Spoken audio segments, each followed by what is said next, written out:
Welcome to our first ever live episode of the All Hoops podcast. Free agency officially begins in about 3 or 4 minutes. So we will break down all the big signings as they are reported on Twitter, plus take your questions about your favorite teams. I am Steve Inman, joined by the great and charismatic Chris Brito. Chris, very excited to have you here on this very special basketball night. Hey, Stevie. This, by many respects, is the most important day of the NBA calendar for us. As people with a team that is perpetually never in the conversation, but always in the conversation at the same time. People with a team that is perpetually. I'm just glad that the Knicks look like they're going to make a big move at 6 o'clock. Looks like we're going to get Jalen Brunson. But the biggest news of today already is Kevin Durant wanting a trade out of the Nets. So we don't know where he's going, but it looks like the Suns may be his most interested place he wants to play at. But I'm wondering, where do you think he lands? If I'm the Nets, I got to put my foot down and be like, you don't want to be here. I'm trading you to wherever I can get the best return. And to me, I don't want DeAndre Ayton. Like, that doesn't interest me. I want that 22-year-old young stud who I can build a franchise around for the next, 5-10 years. So I'm telling Phoenix, hey, great. You want Kevin Durant? Give us Devin Booker. If not, you're out of the conversation.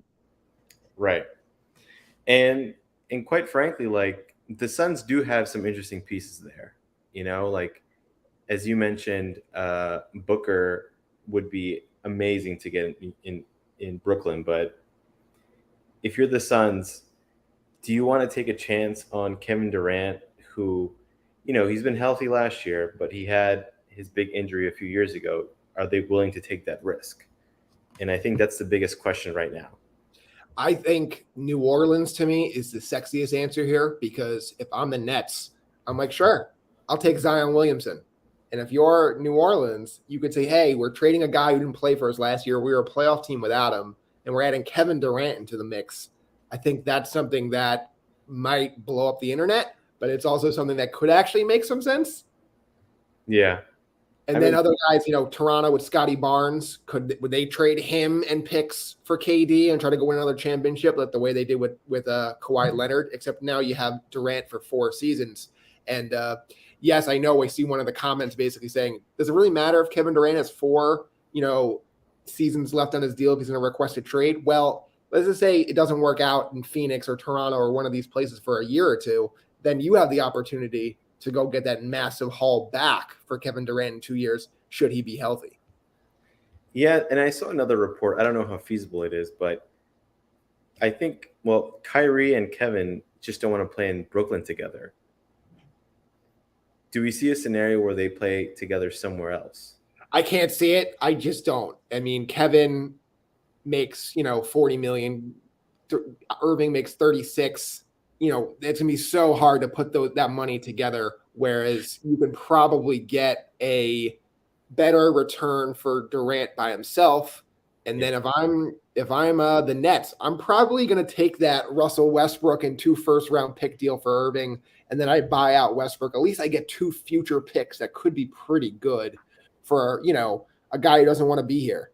Well, I think it really depends what the Nets want to do. I mean, right now the Nets are in a great position because they're not either here nor there in terms of they haven't revealed what their cards are. Like, they don't know if they want to be contending or not.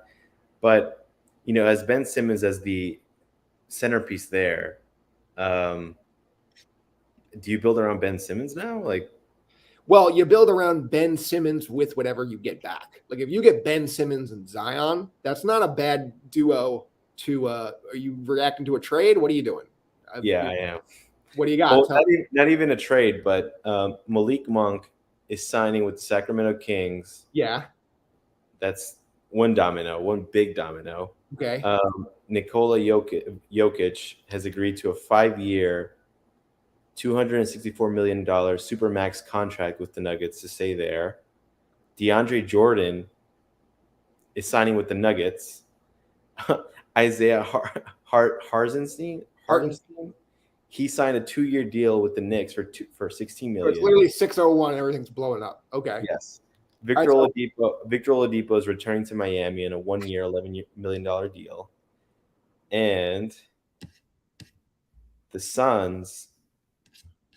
Okay, the Suns and Devin Booker have finalized a 4-year, $214 million supermax contract extension. That takes him out of the Durant sweepstakes, I guess. I don't think And he's Bradley Beal is staying with the Wizards.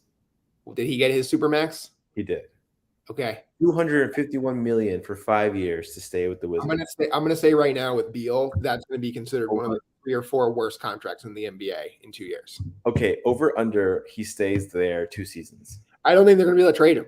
I mean, 2-3 years from now, if he's injured and he's not playing well, him making 50 plus million a year is going to be really hard to move. I mean, we're talking about Westbrook, making that kind of money. No one was making about that deal when he signed it in Oklahoma City 5 teams ago.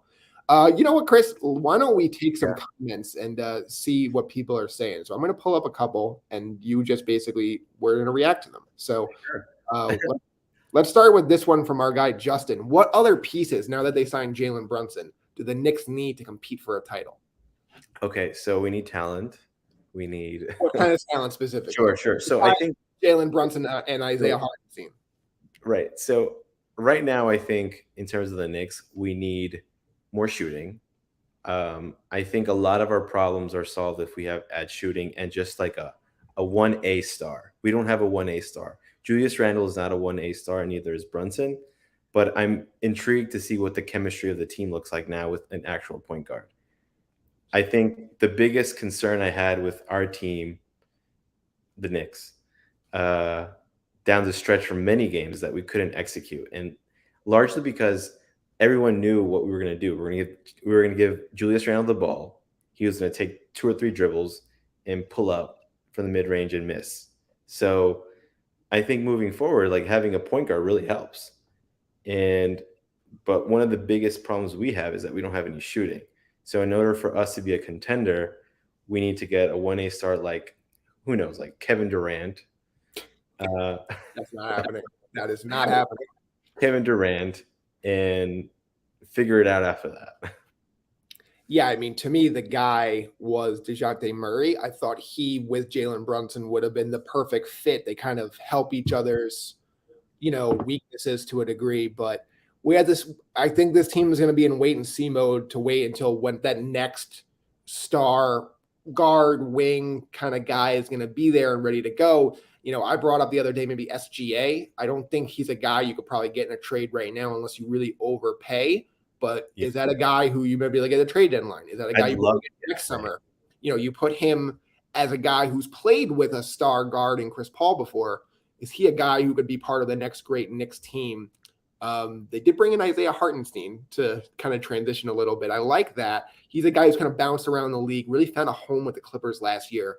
I think he's better than being a backup, but he's probably not a starter. I still think they're going to bring in Mitchell Robinson, but I think he's an upgrade over Nerlens Noel at, a slight discount. He's a guy who is a very underrated passer. He's a guy who can kind of, help move the ball around a little bit. And he's still a pretty good shot blocker too. He's one of those guys that the analytics people really love because he doesn't play a lot of minutes, but he would still kind of rack up the points, the rebounds, the blocks, the assists. So I think he's a guy who could really help this team. And let's face it, Mitch has not been a very healthy player for his entire career. So if all of a sudden Isaiah Hartenstein needs to start for 6 weeks, this is not going to ruin the season. So I really like that move. But again, this team is a 42-win team right now. So unless they have some big move up their sleeve, they really just spent $110 million on Jalen Brunson to fight for a play-in team.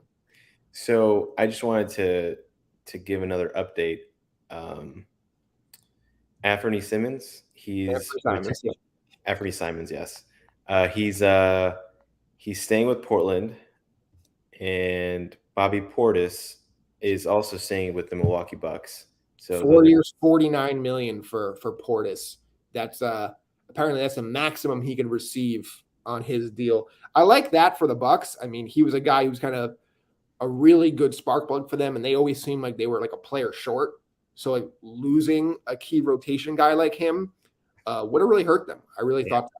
You're cracking up at the comments. I'm looking at some of our comments, and I guess Mitch was saying that while we were talking about the Knicks, and Mitch said they need God. Yeah, well, we all do, but the Knicks I do mean, more. I don't disagree. Yes. Let's talk one more question from our guy Justin. Will next season ticket holders be okay? What season ticket holders? Waiting for that joke. Sorry, Net fans. Honestly, though, I think they are going to be okay. You still have Ben Simmons. I know that's kind of a joke, but I think the way this is going to be structured is you're going to be able to go get yourself a pretty good young player, and the pretty good young players, a Jaren Jackson, a Scotty Barnes, they all seem to be big men who can kind of run the floor and be like kind of a perfect combination with a Ben Simmons. So, like, yes, the championship window, if you trade Kevin Durant, is shut, but you're still going to have a very good, young, fun team for the next couple of years at least. So here's my one concern with Ben Simmons, and I think right now is probably the best situation for him because he has no one to defer to, unless the Nets get a huge star to complement Ben Simmons, which I just don't see happening. Ben Simmons can recreate himself. Ben Simmons can now lead a team by himself. Now he has no more excuses. Now he can play as best as he can. I mean, I think part of the concern with him in Philly was that he could never run his own team, and Embiid obviously stifled his form of playmaking. But now he has all the reins in the world. Let's take another one from our guy Mitch. How can his Wolves offload D'Lo? D'Lo had a pretty good regular season, a not very good postseason. He's got 1 year left on his deal. There's talking about, do you trade him? Do you extend him? What do you really do with him? I think if they want to dump him, they can. I think he's not a great contract, but as you see with this Jalen Brunson deal, there's always going to be a team starving for a point guard, and he's a guy who's had some pretty good moments in his career. He's not severely overpaid, so I think they could trade him, and it's just really about what can you get back that is an upgrade over him. And I think it's going to be difficult, unless, of course, you're trading D'Lo and every pick you have the next decade for Kevin Durant. I was just going to bring that up. I mean, the Timberwolves make a lot of sense in terms of a team that has the talent enough to potentially make a trade with the Nets. If I'm the, I have to get Edwards, and I think the Timberwolves would say no to that. But I would be like, I'm not taking D'Angelo Russell back in your picks that are going to be in the 20s. Like, you have to give me Edwards. Yeah, and the good thing about Kevin Durant is that he's not one of those like megastars who needs a big city. So somewhere like Memphis, even though I think Memphis is probably out of the running, Memphis, Phoenix, Minnesota are places that you could potentially see Kevin Durant. Whereas, LeBron James would probably never play for a small market team besides Cleveland. And just to update the Jalen Brunson thing, it doesn't sound like it's 4 years, 110. It sounds like it's 4 years, 104, which is about $26 million a year. So it's a slight difference. And we talked about it yesterday. Oh, okay. For some reason, whenever we're talking about Knicks deals, they always sound worse at first, whether it's not having the team options on them or the draft night fiasco where we thought we dumped the first round pick for Kemba Walker. So I'm interested to see how this all plays out, but it seems like the Knicks are kind of out of cap space now with Hartenstein and Brunson. So I'm curious to see how they get creative in trying to avoid a Brunson-Fournier backcourt, which is going to be horrific defensively. Oh God, we're going to be awful. I think having Mitch back will obviously not mend the defensive issues, but it will be interesting to see what the Knicks do with Fournier moving forward. I think Fournier was like somebody that they were dangling a lot in the offseason, well, during the draft, and there were no trades done. There were apparently no suitors enough that enticed the Knicks or whatever. Anyway, I see Elizabeth has a question. Who would Miami give up for KD? Speaking of the devil. Yeah, so there's a weird rule in the CBA that basically says you can't have two rookie scale maxes on your team.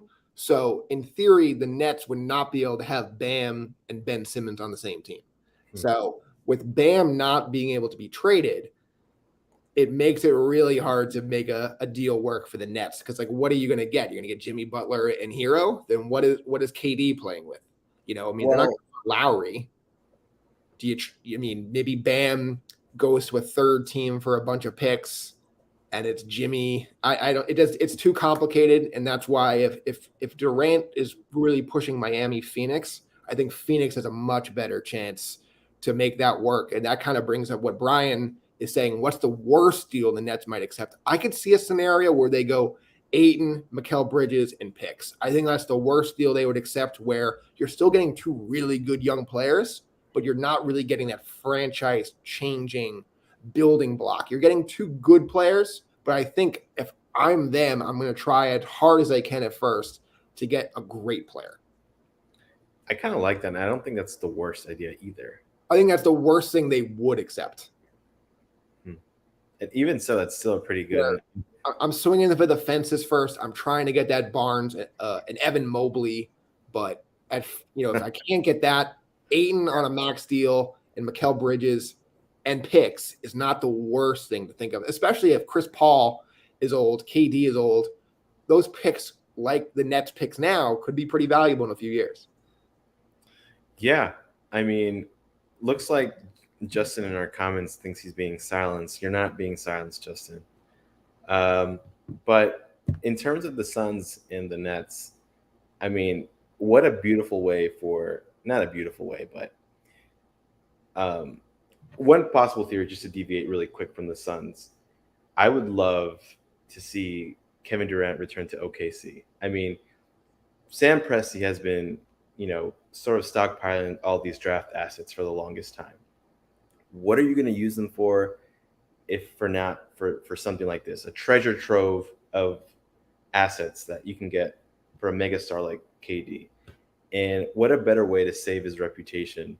I mean, obviously he's a very talented player, one of the best that we have, arguably top 3.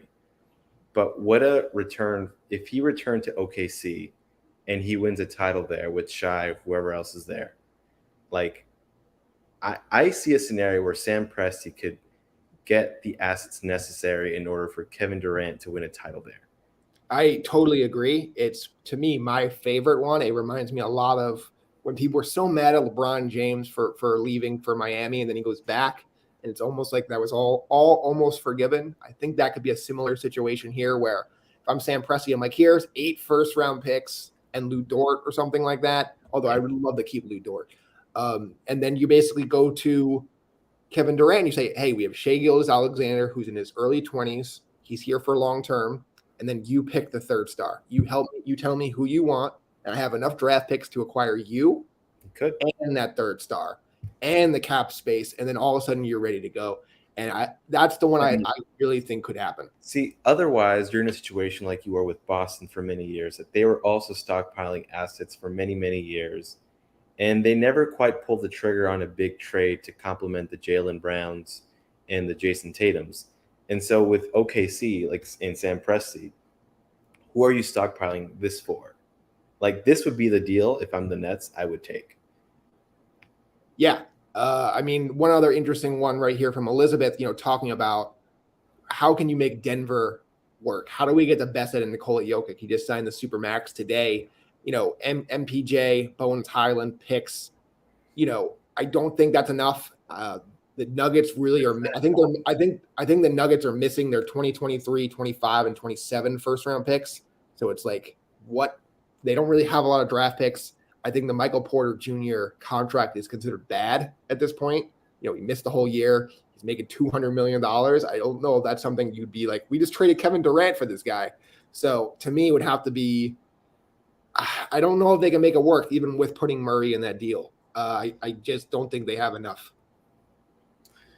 I mean, I'd love to see Jokic play with an actual player. Well, obviously, Jamal Murray is a fantastic player, but he's not a top tier player or a player that's going to really turn the Nuggets into a championship team. How is Porter doing? I think the last update we got was that he was recovering from that surgery, right? That back surgery. I mean, that's the biggest shame with Michael Porter Jr. He has all that talent, but if he's injury prone. Look, he can come back next year and play 75 games or 70 games and be great, and then all of a sudden that's an asset again. But right now, with his long injury history, and now he's about to get big money, I don't see that as an asset right now. Couple more. Go ahead. Oh, go ahead. Are you going to announce more I was going trades? to do the same thing. Tyus Okay, go. Jones going back to the Grizzlies on a 2-year, $30 million deal. I really like that. Wesley Matthews going back to the Bucks. Damian Jones 2-year deal with the Lakers. They get backup center. Amir Coffey 3-year deal with the Clippers at $11 million. And let's see, anything Did you else? say Javon Carter? Javon Carter back to the Bucks. Joe Ingles to the Bucks. So the Bucks are building out this bench tonight. If Ingles is healthy, that is a very good deal for them. Because I think that's an underrated signing too. And I think coming off a torn ACL, but if he can come back ready to go, that's a good move for the Bucks. yes, definitely. And I think when the Bucks are sort of like struggling to find another person who can handle the ball in the postseason, Joe Ingles would be a nice little compliment there too. I brought this up to you as a joke before. Our buddy Sebs, basically, Kyrie to the Kings. If I'm Joe Tsai and all them, and I can't really get anything for Kyrie Irving, let me go dump him on the Kings and try to take back some of this player empowerment. Hey, you want to destroy my franchise? Enjoy being in Sacramento for a year. To be honest with you, I think that'd be the biggest star in Sacramento since Chris Webber. Honestly, we have Justin saying, "Do the Kings even want Kyrie?" I don't know if they want Kyrie. It's more of a joke, but they're a weird team, and all of a sudden, if you could pitch them on, hey, Fox, Sabonis, Kyrie, go win 41 games. Maybe they make that work. Man, I love all these comments in the chat. Yeah, you guys are here. You want to take a look at John's comment? Let's see. We got what if OKC trades for KD and sit for a year, tank with Bronny, Bronny, and then draft him? LeBron comes over, sign Melo, give CP3 a mid-level. D-Wade comes out of retirement, and you have a team banana boat in OKC. Sign me up for that. Even Dwayne Wade was sort of practicing in an Instagram video like yesterday, a few days ago, and sort of mulling the unretirement. Yeah, I don't even know where to go from there. Oh my God, this last one. It's fantastic. The LeBron James thing, it can be very fascinating to see if they are not able to get Kyrie, which I now think they will. If they're not able to get Kyrie, you have Westbrook for a year, you miss the playoffs again. Is he going to leave LA? He very well could, because he's got the extension. He's eligible for the extension this summer. I don't know if he's going to do it. And then all of a sudden it's like, how do you get the most out of LeBron? Maybe he takes one-year deals for the rest of his career so he can keep his promise to play with Bronny Jr., right? So you know what? I actually don't get Kyrie, I think LeBron's going to leave in a year. I really do. You know what? In terms of LeBron, the way I see his career trajectory, sort of panning out, it looks like his relationship with the Lakers are souring. Unless he wins a championship, and which I don't see possible, I see him returning to Cleveland. LeBron. Yes. And wanting to play with someone like Mobley. Yeah. Chris Boucher, 3 years, $35 million back to Toronto. I like that. That's a good move. He's another. So did the Knicks sign? Did you see? Oh, Daniel House has agreed to a 2-year deal with the Sixers. I don't know if you said that one earlier. Did not say that one. Lou Dort, 5 years, $87 million back to Oklahoma City. That's a good deal for him. It's a good deal for the team. I was kind of concerned that they were going to let that play out and let that offer sheet get out of hand, and all of a sudden there's some bad blood, but they keep a building block with SGA and now with Chet as well. So that's going to be a pretty good young nucleus for a team that people are killing for tanking. Did you see the big news? Isn't that the big news? What's bigger than Lou Dort? PJ Tucker, 3 years, $33 million. No. Amir Coffey has returned to the Clippers on a 3-year. I already said that one. That one. Wow, good joke. So far it's been a nice steady stream of news, basketball news. Just, I guess the Brunson thing isn't official yet, which is kind of interesting. The way they're working is they're trying to make all these pieces fit. like financially. So they might go in a weird order of like what is official and what's not. But So Elizabeth brought up another good question. Comment really. Keep Kyrie and Ben together and make Brooklyn a destination for unwanted players until they want to prove us wrong and win. and then I love Justin that one. I love that one. and then Justin says that actually worked with D'Lo and Dinwiddie, which is so true. I was a big fan of that team. I remember you were giving me sort of grief about it because I was rooting for the Nets. But Yeah. there was a nice little like nucleus. I liked it. They built the team the right way and kind of like poo-pooed it after going after Kyrie and KD. So we got one from Lark Media basically asking about the KD trade market. How many teams are involved? If you're the Nets, would you actually trade him within the Atlantic Division? And I think the answer is yes. I think they would trade him within the Atlantic Division. I think they would trade him to basically any team in the NBA that's not the Knicks. They would not trade him to the Knicks. The Knicks have 100,000 draft picks. They're not trading him to the New York Knicks. But I think, would they trade him to Boston for Jalen Brown? Maybe. Would they trade him to Toronto in a Scotty Barnes deal? I think they would. I don't know if Philly really has anything they would want unless you're going to trade Durant for James Harden again. Like, that's not happening. So, I mean, that'll be the weirdest trade we can have. But I definitely think there's a scenario where KD can end up playing the Nets 4 times a year. And I think the in-division thing is a little overrated for basketball. You only play these guys, 4 times a year instead of 2. So it's different in baseball where you're seeing the guy 19 times a year. But in basketball, you're seeing them less than 5 times. So I don't think it's a huge deal at all. So I think they would definitely trade him in a deal to Boston or Toronto. Yeah, and especially the Sixers and the Nets made a trade earlier this year, and granted, it didn't really work out for both teams in a big way. I think there could be interest in like potentially like revisiting that later on. So it's not out of the question, I think. Let's talk about a couple of other big free agents and we haven't really discussed yet. Sure. Let's see. I'm trying to go through the list, and half these guys already signed. Did Zach LaVine sign that? No, not yet. Okay, so that's a guy who, like Bradley Beal, is about to get this supermax. It seems like from the Bulls. Is that a good idea for the Bulls? It's a good idea for him. I think for a team like the Bulls that has perpetually suffered from an identity crisis after Derrick Rose left, and in that time period between Jordan and Rose, like you sort of need someone like Zach LaVine to like be the marquee person there for a while. And I don't hate it. He's a good player. He finally has help. They have DeMar DeRozan. They have something nice building there, and like with their second year forward, what's his name? Patrick Williams. Like he should improve this year. He was injured last year. The Lonzo Ball situation sort of worries me though.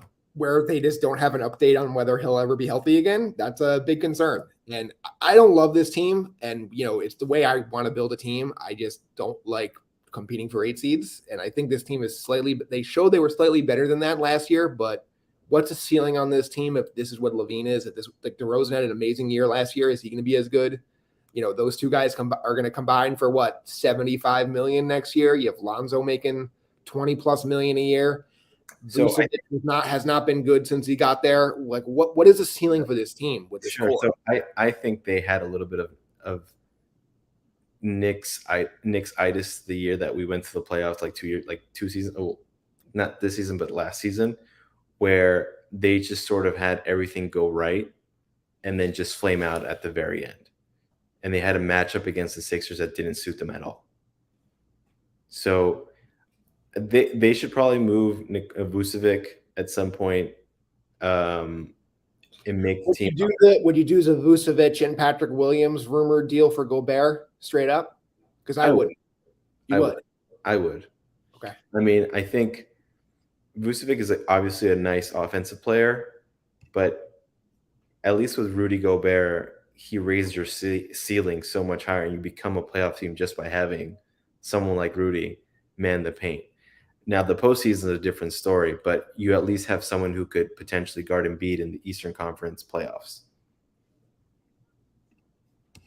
Yeah. Who's going to guard Embiid otherwise? Well, let's talk about James Harden for a second. We have one more comment here talking about, good job by James Harden taking in less money. He had that $47 million player option. It seems like he's going to take less money. I'm curious to see what that contract ends up at. Is it 3 years 90? Is it 3 years 100? And I'm a Harden believer. I still believe that this guy can come back, bounce back, especially in the regular season, and be a elite potential all NBA guy around that top 15 range. And to me, that's worth, 3 years, 100 million. I think it is worth it too, because, if James Harden is 70, 80% from what he was maybe 2 seasons ago, I think we're talking someone who's like the most talented teammate Embiid has had in his tenure with the Sixers. Yeah, it's no question about that. I mean, when in the regular season, from when they got him, they had the best pick and roll in basketball statistically. They were the most lethal combination. It's just they want to win in the postseason. It doesn't really matter if the Sixers win 60 games next year or 50 or 45. As long as they win in the playoffs, that's what matters. And Harden is not shown to be that postseason player, but the numbers are just so good in the regular season that I have to believe at some point he's going to break through. Here's the thing, though, with James Harden. He doesn't need to be the alpha. Embiid is the alpha. Arguably, there's no one in the NBA who could guard Embiid. I mean, I just talked about Gobert, but like Gobert can at least slow him down a bit. But I'm just saying that, like, as long as Embiid's the number one guy there and James Harden is the complement, I think the Sixers could be a team that, could potentially win the East. You saw Embiid after losing to Miami in his presser, where he basically said, we have to get tougher. You saw what PJ Tucker was doing to us. So what do? They go out and they bring in PJ Tucker. So is that signing official though? Yes, 3 years, 30-something million. I think that's a pretty good deal for PJ Tucker. It's a good deal for the Sixers. I'm not sure if he has 3 years left in his body after all the, the banging down low that he's been doing the last few years. But I think he'll be very good this year. And he was very good for Miami. And it's interesting to see he was very good in Milwaukee, and they didn't really show much interest in bringing him back. He was very good in Miami, and they didn't show much interest in bringing him back. So I'm curious what's going on where he's just bouncing around to contender after contender. But it seems like this is a guy who could really help Philly. Well, the thing I like about Tucker is that he gives, just by the fact that he can shoot the three from the corners, like gives Embiid so much space to operate. And you add someone like James Harden, Tyrese Maxey's also in that team. Like, there's going to be so much spacing for that team to operate within the 3-point line. And I'm so curious to see what that team ends up being. And, we talked about some of the signings earlier, and the Sixers are primed to make another run for the Eastern Conference crown. So, yeah, especially, one less contender in town with the Brooklyn Nets for sure. Let's get one more about Kevin Durant. We haven't really talked about the Utah Jazz. Could they make a package centered around Rudy? I don't think so. I just don't see Rudy having that kind of trade value. I could see a package of Donovan Mitchell and all your picks. And then is KD and Rudy Gobert enough? Is that a place where Kevin Durant would pout about being traded to? Maybe. So that's something worth watching where you say, hey, we're going to build a team around Ben Simmons and Donovan Mitchell in Brooklyn. So I'm a little nervous if I were a Nets fan, like the whole so Danny Ainge is obviously someone who's very involved with that organization now. And after we saw how the Celtics basically stifled the Nets, in that Pierce KG trade that ended up being, I believe it was Jalen Brown and Jason Tatum, if I'm not mistaken, right? Like, if I'm the Nets, I want to be nowhere near Danny Ainge and anything he has to offer. So yeah, that's my big. I tried hard with Boston to try to get Kevin Durant to take a meeting with them the first time. So I think Utah is an interesting stealth play in the Kevin Durant sweepstakes. I just wouldn't put Rudy Gobert in that trade discussion. I just don't see him having that kind of value. Agreed. All right, let's go back and see if there's any other big deals going on. Thaddeus Young, 2 years, 16, back to Toronto. It looks like Mo Bamba might be going back to Orlando, 2 years, 21 million. He's a guy who obviously I thought he needed a change of scenery, and then finally when they got rid of Steve Clifford, he started to play a little better. He was getting more minutes. You know, Mhm. older coach not playing young players. Where have we heard that before with our New York Knicks? But what do you think of Mo Bamba? You know, at 10 million a year as a backup to Wendell Carter. I like it a lot with Orlando. I mean, Orlando is a really young team. Now they have a potential like 1A sort of top tier alpha guy in Paulo Banchero. So I like what this team is doing. I mean, they're kind of like a bunch of different types of pieces all together. And now that they have Banchero, like there at least seems to be a lead guy. And I wonder what that team looks like. Cole Anthony and Banchero have been seen practicing already. So Did you see Paolo Banchero on his Instagram story put up him with KD and the yeah. Mavericks? I mean, tampering is everywhere, and I think the only team that's going to get punished for it is the New York Knicks for signing Jalen Brunson. They I, claim an hour before you free should, agency, but it was you probably know what? You should pose the same question you posed to me earlier in our personal chat. what was that? What? If, so I don't know if you guys know, but Jalen Brunson's dad is an employee for the New York Knicks. He's an assistant coach with the team. So is it technically tampering if Jalen Brunson talks to his dad about what he wants to do next in his life? It's a great question. I mean, this is a big decision of his life. Why can't he talk to his dad? And I think that if I'm the Knicks, I'm not going to do the whole, oh, we didn't tamper. We had nothing. We never talked to him. I would just be like, no, we only talked to his dad. He talked to his dad. What's he supposed to do? You know? I mean, yes, it is it They're is so crazy. And I'll take the fine, but I know at some point Adam Silver's dying to get tampering off out of the NBA, and they're going to be like, all right, you lost your first round pick next year. You lost your first round pick for 2 years. They're going to do something like that at some point soon because the Bucks or the Heat losing the 56th pick in the draft is not doing it. So eventually that hammer's going to come down, and of course it would come down on the Knicks. Ugh. we get a number one pick once, get accused of conspiracy, and never get anything fall in our favor ever again.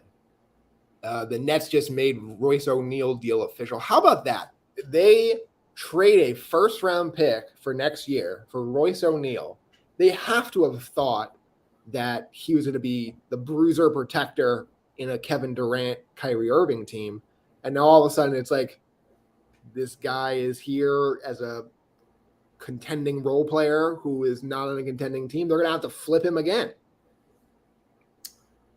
I mean, Royce O'Neal will probably get something similar if the Nets are out of playoff contention, but it'll still be. Nets first round pick right now is a lot nicer than whatever first round pick they're going to get because they're going to get a contender's first round pick.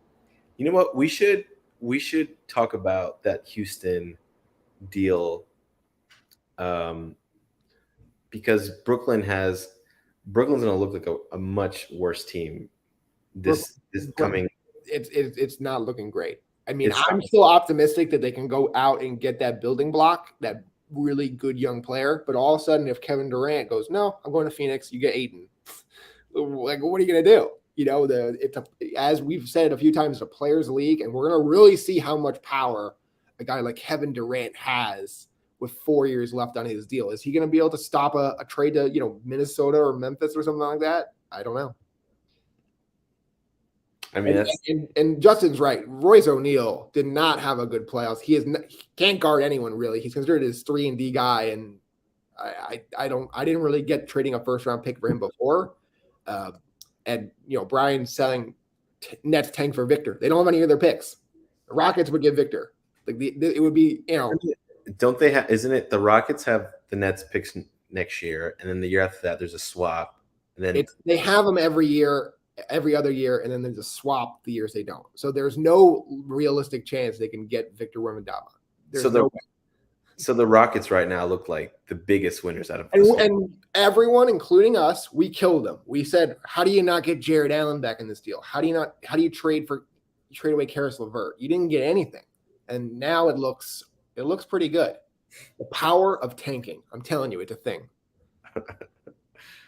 All right, we need to talk about this. Like I think tanking is the wrong word. I think youth movement is probably more accurate. But by tanking, I say we traded James Harden and we don't want any players back. We only want picks. To me, that's tanking. Their big incentive at the time was how do we get as bad as we possibly can so we could get a top draft pick. And that's what they did. They got the second pick. They got Jalen Green. And, people around that organization were trying to say, hey, Jalen Green should count as part of that trade because we wouldn't have had him if we didn't trade James Harden. And to me, that's what they're talking about with tanking. No, I hear you, but I think even with one of our buddies, Sebs, we get into this philosophical argument about whether tanking is okay, losing on purpose is okay. You're saying that's okay. I'm saying you need to have a plan. And trying to be an 8-10 seed like the Kings every year is not a plan. You have to be able to find a way to how do we get to a championship team? And the way to do that is you got to have one of the 10 or 12 best players in the NBA. And if you're a small market team or you're a really dumb team like the Knicks, the only way to really do that is to get lucky in a draft. And to me, the only way to get lucky in a draft is to either have great scouting, so you could find a Steph Curry at 7 and a Klay Thompson at 11, or more likely, you accidentally got the first overall pick. And to me, that's the way I would go. Which the Knicks never get. So, no, of course not. But at the same time, the Knicks tried tanking 1 year for Zion. They had the worst record in the NBA. They got a third pick, and James Dolan said, "We're never doing this again." And they've been, mid-30s wins 3 of the last 4 years. So, yeah, we'll see. Kyrie to Houston would be funny. Yes, imagine him with all their young players like Kevin Porter and Jalen Green who don't want to share the ball now. Oh, looks like Kyrie is focused on forcing his way to the Lakers. I mean, yikes. I mean, honestly, though, if I'm the Nets and I don't have another better deal, I'll be like, all right, give us Westbrook and the 2 first rounders. Those first rounders, like, can't protect those first rounders. They're unprotected. And I really believe that those picks are going to be pretty valuable. They're just really far away. So it's just one of those situations where it's like, is this a good return for Kyrie? No, but we don't have another choice. And I don't really know what else they could do. There was talk about Dallas being interested. Dallas would be like, you could have Dinwiddie back. Is that better? I don't think other teams are keeping are giving first round picks away. And if I'm the Lakers, this is pretty much my only chance to have a LeBron, Davis plus other star team without trading Westbrook, because I don't think any other team's going to take Westbrook. Well, you know what?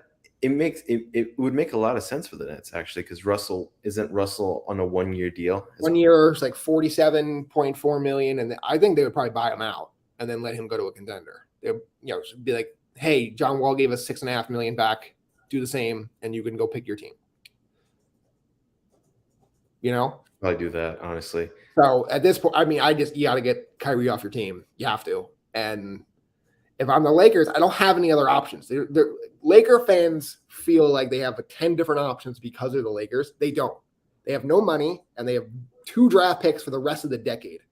And all of a sudden, this amazing opportunity to get an all-NBA guy because he's too dysfunctional fell into your lap. You have to take this opportunity if you actually get it. I mean, it would be – see, I think if I'm the Lakers, I'd be like, yeah, we were playing this the whole time, or like they look cool. I mean, the Lakers basically had no other option right now. Like, this is like a miracle, frankly. Yeah. Especially after Kyrie opted in, I didn't think there was a chance. Yeah, and I'd be curious to see where Russ would go. But is there a waiting period after signing the deal? There's always a waiting period for all these things, but it's not real. Like, Shams and Woj are going to report on it 3 days before it's official. I mean, fair enough. Well, we haven't had a new deal in a while. It looks like things are sort of like calming down a bit, but it looks like Trevelin Queen has agreed to a deal with the Sixers. One other thing I wanted to bring up, we haven't talked about the Spurs. Greg Popovich finally says, all right, we're tanking. in his like last season coaching. That's weird, right? Are we sure he's coming back? I don't know. I mean, I see a scenario where this is the last season for him. But like your last season is going to be what, a 20-win season? Maybe.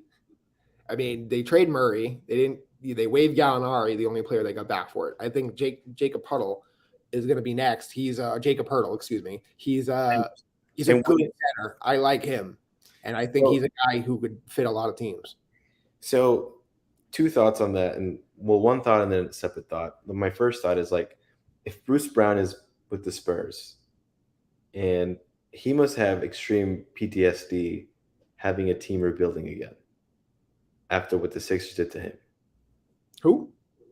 Bruce Brown. The Nets guy? Oh, sorry, not Bruce Brown. The coach. What coach? The coach of the Nets, of the Sixers, the one who just went back to the Spurs. Oh, Brett Brown. You're talking about Brett Brown. Yeah, sorry, Brett Brown. And, Brett Brown just returned to the Spurs. Yes. I wonder how far the Spurs will pull this rebuild. Like, I think they're going to trade Jacob Hurdle. Do they trade a Keldon Johnson who's on a pretty nice contract? Do they, they basically told Lonnie Walker, we're not even going to try to match any offer sheet you get. You could just be an unrestricted free agent, which I thought was weird. So I think they're going to tear this thing down to the studs because they're that in love with getting a Scoot Henderson or a Victor next year. And they don't really tank too often, but the last time they were this bad, what did they get? They got Tim Duncan, and then they had 20 excellent years of basketball. So of course they're going to be the team they tried this one time. Well, they didn't purposely tank. It was David Robinson who was hurt, and then they got lucky and got the Twin Towers. I think they very well could do that, and I like Keldon Johnson a lot. I don't think they would trade him, but I also didn't think they would trade DeJounte Murray with 2 years left on his deal too. So we have to wait and see about that. Chris, is there anything else you want to talk about before we wrap this up? Oh, yes. I'm surprised the Blazers haven't done much. Well, they gave Anthony Simons 4 years, $100 million. We expected that. I mean, there's just like no movement. I mean, the other thing they're going to try to, they brought in Grant. And the other thing they're going to try to do is they're going to try to bring back Nurkic and not break the bank for him. I think that's going to be an interesting signing because what does he get? Does he get 4 years, 15 million a year for 3 years or 4 years? So that's going to be a tough one for them. But I don't love what they're doing. Lillard and Simons to me is just as bad defensively as Lillard McCollum was. And you bring in Grant, who's nice, but he's only got a year left. Are you going to pay him in a year? I still don't think they have a power forward. It's been 10 years without a power forward. Basically since LaMarcus Aldridge left, they haven't really replaced him. And then center, I think they're just going to bring back Nurkic, which I think is fine if he's healthy. But to me, that's a play-in team. And I just hate these teams trying to fight for the middle. I guess it's different if you're in Portland and you have a Damian Lillard you're trying to hold on to for the rest of his career, but I don't like it. All right, why don't we go over the West real quick? So we have the Clippers, Dallas. We have the NBA champion Warriors, Dallas, Denver. Should we put the Lakers in the playoff mix? I don't know. I mean, they're in the mix, but they're at the bottom of the mix. Minnesota, Memphis, Minnesota. Yeah. I mean, I can't see a Blazers team with those two other guys as like an upgrade over any of the other ones, even LeBron and Russell Westbrook or LeBron and Kyrie. So, I mean, I think if Kyrie goes to the Lakers, I think they're a better team. I think the spacing would be better because Kyrie can hit shots. I mean, you say all you want, but he's an incredible basketball player. And if those guys are healthy, I would put them in that 5 to 6 range. Maybe even a little higher, depending on how the rest shakes out. There's always one of these contenders that somebody gets hurt and they fall apart, like the Blazers did last year with Lillard. So it's going to be really tough for the Blazers to compete. And at some point, I would think, kind of like Bradley Beal, when does it become enough is enough? Lillard seems happy now. He's about to get a 2-year, $100 million reported extension they was talking about a couple days ago. He's going to get his money, just like Bradley Beal, and maybe in 2 years he goes, I don't really need to be here. Let me go to a contender. Yeah, I mean, I think, and similar to Beal, I think we can expect the trade within 2 years. Yeah, and it's going to be a very difficult trade at his kind of money, but that's going to do it for us here on the. Go ahead. One more question. Besides Brunson and besides Isaiah Hartenstein, yeah. Do you see any other moves for our Knicks? I don't. I think they're pretty much done, and it's very similar to what they did last year, where they basically they were one of the big talking points of day one of free agency, and they ran out of money. I could see them trying to bring in another shooter, another wing, maybe a guy to replace Alec Burks, but they don't really have much money left. So I'll be curious to see what kind of players are available. But at the same time, this is a team that we screamed at for not playing young players. So now if they're getting more minutes for a Quentin Grimes and a Quickly, it's not the end of the world. Wow. That's probably the most positive I've heard you in the last few days, to be quite honest. They ran out of money, so hopefully they'll play their young players this time. I mean, we'll see. I mean, they don't have much of a choice, I guess. Oh well, of course they're gonna try to bring Mitchell Robinson back. That's the last. They have his bird rights, which means they can go over the cap to bring him back. The numbers we were seeing were around 4 years, $60 million, which I think is a little bit of an overpay for a guy who doesn't shoot and is always hurt. But at the same time, you don't want to lose the asset. Bring him back, see how he improves his game, and reevaluate the center position in a couple of years. What? The comments in the chat. Yeah. How many hands will it take to count the amount of successful Ben Simmons free throws this year? I'll say how many hands? I don't know, like 9. I'm gonna go with like 15. And he's gonna be. I mean, he's gonna be going to the line a lot. Yeah, if he plays, successful free throws was the thing, but I guess this should be the last question we could ask on our show. What would be your ideal dream GM job? Well, obviously, we'd love to work for the Knicks. That's our hometown team, right? But I think in terms of like what would be the one that would be the easiest to work for, where you have job security, you're not worried about if we don't sign Jalen Brunson, we're going to lose our jobs. Kind of the job security. I think Miami. I think it's probably so easy to recruit there. They have a really great culture and a winning pedigree, and I think it'll be really easy to basically do whatever you want. Wait, I thought you didn't believe in culture. I believe in Miami Heat culture because it works. I don't believe in this. We're going to try to build a culture thing, but they have an established one. So that works. I also would find it funny to build up like some team that just never, ever wins, like the Sacramento Kings. Like if I'm the guy who builds the Kings up, I'm, famous forever in NBA Twitter history.